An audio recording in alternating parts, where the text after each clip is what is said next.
At the tail end of the 19th century, the British Empire was, without a doubt, the world's top military power. Its armies, in their iconic scarlet and khaki, had painted the map red, their victories seemingly guaranteed by discipline, firepower, and an unshakable belief in their own superiority. So when a small force of Boer farmers, or burghers, challenged British rule in South Africa, London expected a quick, clean fight. The war, they bragged, would be over by Christmas. But on the sun-scorched plains of the Cape Colony, a massive British column marching to relieve a besieged town was about to learn a brutal lesson. They were walking straight into a deadly trap. This one ambush wouldn't just deliver a shocking defeat. It would expose the fatal arrogance of British tactics and send a tremor of doubt through the very heart of the empire. This is the story of the Battle of Magersfontein, an engagement that gave the British no end of a lesson. It was a lesson written in blood, on a field of thorny scrub and ironstone, where the neat lines of an imperial army were torn to shreds by the invisible fire of an enemy they had fatally underestimated. In October 1899, long-simmering tensions between the British Empire and the independent Boer republics of the Transvaal and Orange Free State finally boiled over into war. The Boers, proud descendants of Dutch settlers, were fiercely independent and deeply resentful of British encroachment. When Britain demanded political rights for the Uitlanders, foreign, mostly British, miners in the gold-rich Transvaal, the Boers correctly saw it as a thinly veiled excuse for annexation. They struck first. Boer commandos moved with shocking speed, laying siege to British garrisons at Ladysmith, Mafeking, and most critically, Kimberley. Kimberley wasn't just some dusty mining town. It was the diamond capital of the world, home to the De Beers monopoly. And trapped inside was its founder, the arch-imperialist and former Prime Minister of the Cape Colony, Cecil John Rhodes. Rhodes was a giant of British ambition, and his presence turned the siege into a massive political and propaganda crisis. His capture would be a staggering humiliation for the empire. The British press and public screamed for action. Kimberley had to be saved. That job fell to Lieutenant General Lord Methuen, a veteran commander leading the 1st Division. He had about 15,000 men, including the elite Guards Brigade and the newly arrived Highland Brigade. Methuen was a conventional, by-the-book soldier, a product of an army that had spent decades fighting colonial wars against technologically outmatched foes. His plan was painfully predictable. He'd advance straight up the railway line that ran north to Kimberley, smashing aside any Boer resistance with sheer force. His confident column set out on November 21st, 1899, a professional army marching into the vast, open veld. They ran into trouble almost immediately. At Belmont on November 23rd, they hit a force of about 2,000 Boers dug in on a series of rocky hills, or kopjes, that overlooked the railway. Methuen, relying on bad maps and even worse reconnaissance, ordered a classic frontal assault at dawn. His Guards Brigade, thinking they were flanking the enemy, marched directly into the teeth of the Boer defenses. As the sun rose, they advanced over open ground into a hail of accurate fire from the Boers' modern Mauser rifles. The Guards' discipline held. They charged with bayonets, clearing the hills, but at a steep price of over 290 casualties. The Boers, however, simply hopped on their ponies and vanished, led by the canny General Koos de la Rey, who had arrived to cover their retreat. It was a victory, but a hollow and bloody one. 2 days later, at Graspan, the same brutal story repeated itself. Boers on high ground, a British frontal attack, and heavy casualties for the Naval Brigade fighting as infantry. The British were taking the ground, but they were bleeding for every inch of it, and the enemy refused to be decisively beaten. The first real shock came on November 28th at the Battle of Modder River. Here, the Boers, led by the brilliant farmer general Koos de la Rey, tried something new. De la Rey had learned a critical lesson from the last fights. Entrenching on the tops of the kopjes made his men perfect targets for Britain's superior artillery. So at the Modder River, he had them do something that sounded like madness: dig trenches on the flat ground, hidden along the riverbank. When Methuen's army advanced, they expected the enemy to be on the hills. His reconnaissance had completely missed the trenches right under his nose. The British columns marched into a perfect killing field. From 1,000 yards out, the entire riverbank erupted in a storm of smokeless, high-velocity rifle fire. The British troops had nowhere to hide on the flat plain. They were pinned down for the entire day under a blistering sun and a relentless hail of bullets. The British artillery, meanwhile, pounded the empty hills in the distance. Methuen himself was wounded. By nightfall, the British forced a crossing and the Boers retreated, but it was a Pyrrhic victory, costing nearly 500 British casualties. Among the Boer dead was de la Rey's own son, a personal tragedy that only hardened his resolve. Methuen's advance ground to a halt just 16 miles from Kimberley. His army was battered, his supply line was cut by a destroyed railway bridge, and he was forced to pause for 2 weeks. He'd won 3 battles in 6 days, but his force was being bled white by bloody, ineffective tactics. The British were learning that courage wasn't enough against an innovative enemy with modern rifles who knew the land. And yet, Lord Methuen seemed to have learned nothing. As his army rested, he planned his next move. Across the plain, before the looming Magersfontein hills, the Boers were also preparing, and General de la Rey was about to perfect the deadly lesson of the Modder River. While Lord Methuen's camp buzzed with misplaced confidence, the Boers were busy turning the landscape into a revolutionary killing field. Their commanders, Piet Cronje and the formidable Koos de la Rey, had been shaken by their losses, but not broken. More importantly, they had learned from them. The architect of what came next was de la Rey. With his flowing beard, he looked like an Old Testament prophet, but his military thinking was startlingly modern. He'd seen how British artillery shredded his men on the high ground at Belmont and Graspan. He'd seen the stunning, if partial, success of his flat-ground trenches at Modder River. Now he decided to perfect the tactic on a terrifying scale. He gambled that the British would expect the Boers to be exactly where they always were, on the crests of the Magersfontein hills. It was the textbook defensive position. Methuen's whole plan, his artillery, his infantry assault, would be based on that assumption. So de la Rey pitched a radical, counterintuitive idea. Don't occupy the hills at all. Instead, dig trenches on the open plain about 100 to 150 yards in front of the ridge. The other Boer commanders thought he was crazy. It sounded like suicide and went against every military instinct. But de la Rey, whose genius was becoming hard to deny, insisted. The German Mauser rifle was a phenomenal weapon, with a flat trajectory that could create a devastating field of fire across the open ground.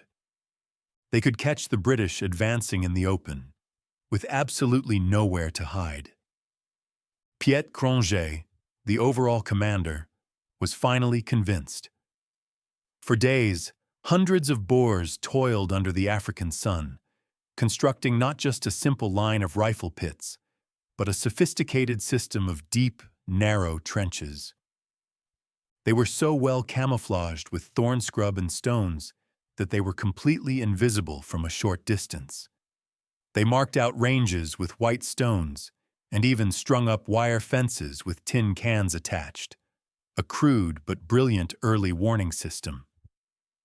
This trench line was a masterpiece of fieldcraft, stretching for miles at the base of the hills, offering near-total protection from artillery. The Boers were about to turn the British Army's greatest strength, its powerful artillery, into a complete non-factor. On Sunday, December 10th, Methuen made his move. Just as De la Rey predicted, he ordered a massive artillery bombardment.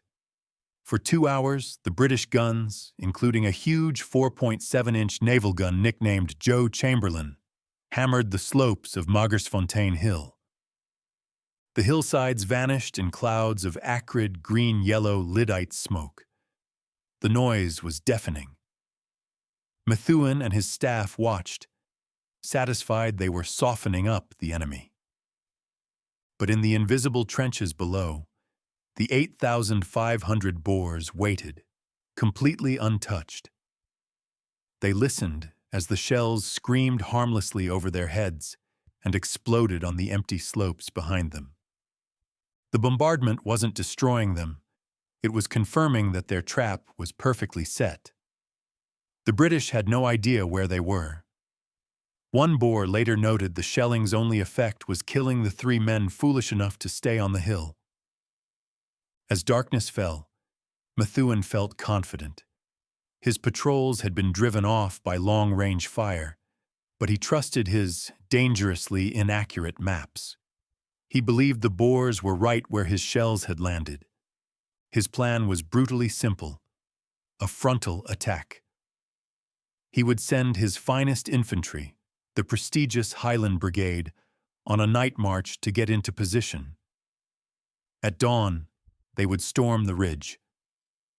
The honor of leading the charge went to the brigade's highly respected commander, Major General Andrew "Andy" Wauchope. Wauchope, a brave veteran of many campaigns, was deeply uneasy. He argued for a flanking attack, but was overruled by Methuen. He worried about the night march, a notoriously difficult maneuver his troops hadn't practiced. Worse, he was forced to keep his men in a tight, massed column to maintain control in the dark. A formation that would be a death trap if they were discovered. Just before moving out, he shared his dark premonitions with his superiors. Crucially, his final orders were kept secret from his junior officers, leaving them and their men marching blind. As midnight approached, a cold, driving rain began to fall. Under the cover of the storm, the Highland Brigade, nearly 4,000 men from the Black Watch, Seaforth Highlanders, Argyll and Sutherland Highlanders, and Highland Light Infantry, began their silent march into the unknown, stumbling through the thorny scrub toward an invisible line of death. The night of December 10th, 1899, was pure misery. A thunderstorm soaked the men of the Highland Brigade, turning the veld into a sticky, thorny bog. For hours they trudged through the pitch darkness, a dense column of men holding onto guide ropes to stay together. Near the front rode Major General Wauchope, a man weighed down by a terrible feeling he couldn't shake. He knew this was a desperate gamble. The guides struggled in the disorienting storm, and the march fell behind schedule. Shortly before 4 a.m., with the first hint of gray light silhouetting the Magersfontein Ridge, the guides told Wauchope they'd reached the spot to deploy. It was time to spread out from their dense marching column into a proper fighting line. But they were in the wrong place, dangerously close to the Boer lines. Just as Wauchope gave the order to deploy, his men stumbled into the Boers' tripwires. The rattling of tin cans echoed in the pre-dawn quiet. From their dark trenches just 400 yards away, thousands of Boer riflemen had been watching the approaching black mass. They had held their fire with almost inhuman discipline. Now the moment had come. A single shot rang out. then another, and then the entire Boer line, over a mile long, erupted in a single deafening sheet of flame. A torrent of high-velocity Mauser bullets slammed into the tightly packed ranks of the Highland Brigade. The effect was instantaneous and catastrophic. The leading companies of the Black Watch were annihilated where they stood. Men fell in heaps, mown down like grass. The dense formation that was supposed to ensure control had become a slaughter pen. It was absolute chaos. Caught completely by surprise while trying to form up, the Highlanders had no chance. Officers' commands were swallowed by the roar of rifles and the screams of the wounded. In the opening minutes, Major General Wauchope was killed at the very front of his brigade. His last words were reportedly, "Don't blame me for this, lads." With their general gone, the brigade's command structure disintegrated. Some men tried to charge, only to be cut down. Others tried to fall back, creating more confusion and offering more targets. Most just dropped to the ground, desperately seeking cover behind sparse thorn bushes. They were pinned down, totally exposed. As the sun climbed, the full horror of their predicament became clear. They were trapped on a flat, open plain, facing an invisible, entrenched enemy. To make matters worse, their own artillery, believing the Highlanders were storming the hills as planned, began to open fire, their shells raining down among the terrified Scottish soldiers. The Black Watch suffered the worst, losing their commander and over 300 men in minutes. For 9 agonizing hours, the survivors lay pinned to the ground under a scorching sun. Thirst and heat stroke became as deadly as the bullets. Any movement, to rise, to crawl away, drew an immediate and accurate volley from the trenches. Attempts to save the situation were futile. The Scandinavian Corps, a volunteer unit fighting for the Boers, rashly advanced and was all but wiped out by a counterattack. Other British units, like the Guards Brigade and Gordon Highlanders, were sent in but could make no headway against the wall of fire. Lord Methuen seemed paralyzed, galloping about the field, but unable to rally his broken forces. By late afternoon, Methuen accepted that the battle was lost. The retreat began in confusion and ended in a full-blown rout. Men who had been frozen with fear for hours suddenly broke and ran for the safety of the Modder River camp, harried by Boer artillery, which now opened up to speed their flight. The next morning, the roll was called. The scale of the disaster was stunning. The British had lost nearly 1,000 men killed, wounded, or missing. The Highland Brigade alone suffered 747 casualties. Their revered general was dead, his body found just 200 yards from the Boer trenches. By contrast, the Boers had lost around 236 men. Magersfontein was a humiliating, undeniable defeat. De la Rey's innovative trench system had worked to perfection. The mighty British Army had been shattered by a smaller force of citizen soldiers. The road to Kimberley was closed. The shock of the battle would be felt far beyond South Africa. It would echo through the halls of power in London, where an empire was suddenly forced to confront the terrifying truth that its army was not invincible. The Battle of Magersfontein was a brutal lesson in how tactical innovation can humble a global superpower. It showed the world that tradition and bravery mean little against a well-thought-out plan. If you find these pivotal moments in military history as fascinating as we do, make sure to subscribe and hit the notification bell. And tell us in the comments, what other underdog victories should we cover? The staggering defeat at Magersfontein on Monday, December 11th, was not an isolated incident. It was the bloody centerpiece of what became known in Britain as Black Week. The miserable week had begun on Sunday, December 10th, with the Battle of Stormberg, where another British general, Gatacre, led his men on a bungled night march into a Boer trap, losing over 700 men, 600 of them captured. It would end on Friday, December 15th, at the Battle of Colenso, where the main British army, led by the Commander-in-Chief Sir Redvers Buller himself, was thrashed while trying to relieve Ladysmith. 3 major defeats on 3 different fronts in less than a week. It was a military catastrophe on a scale Britain hadn't seen in a century. The news sent shockwaves of disbelief and gloom across the nation. These weren't colonial levies being beaten. These were the most famous regiments in the British Army. The idea that elite troops like the Highland Brigade could be so thoroughly broken by an army of farmers was unthinkable. Magersfontein stood as a particularly damning indictment of the British military establishment. It exposed a fatal cocktail of arrogance, poor leadership, and outdated tactics. Lord Methuen had failed to conduct proper reconnaissance, relied on suicidal frontal assaults, and allowed his powerful artillery to be rendered useless by de la Rey's ingenious simplicity.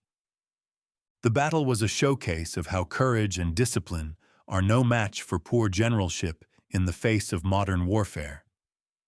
The lessons were stark and written in blood. Magersfontein proved the terrifying dominance of defensive firepower. It showed that entrenched infantry, armed with modern bolt-action rifles, could stop any frontal assault, no matter how bravely it was pressed. It was a grim dress rehearsal for the trench warfare that would define the First World War just 15 years later. The immediate result of Black Week was a complete shake-up of the British war effort. The government, jolted from its complacency, finally realized this wasn't going to be a quick victory. Field Marshal Lord Roberts, one of Britain's most famous soldiers, was appointed the new commander-in-chief, with the ruthless Lord Kitchener as his chief of staff. Tens of thousands of new troops were mobilized from across the empire. Kimberley was eventually relieved 2 months later, in February 1900.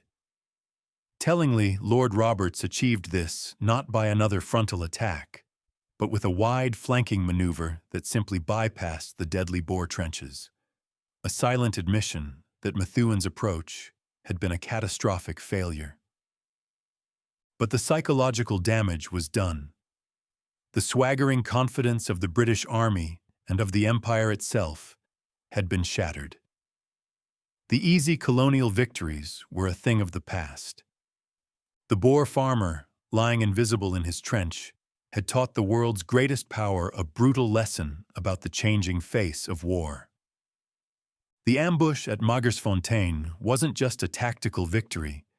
It was a profound moral and psychological blow to an empire, a bloody announcement that the certainties of the 19th century were about to be buried in the conflicts of the 20th.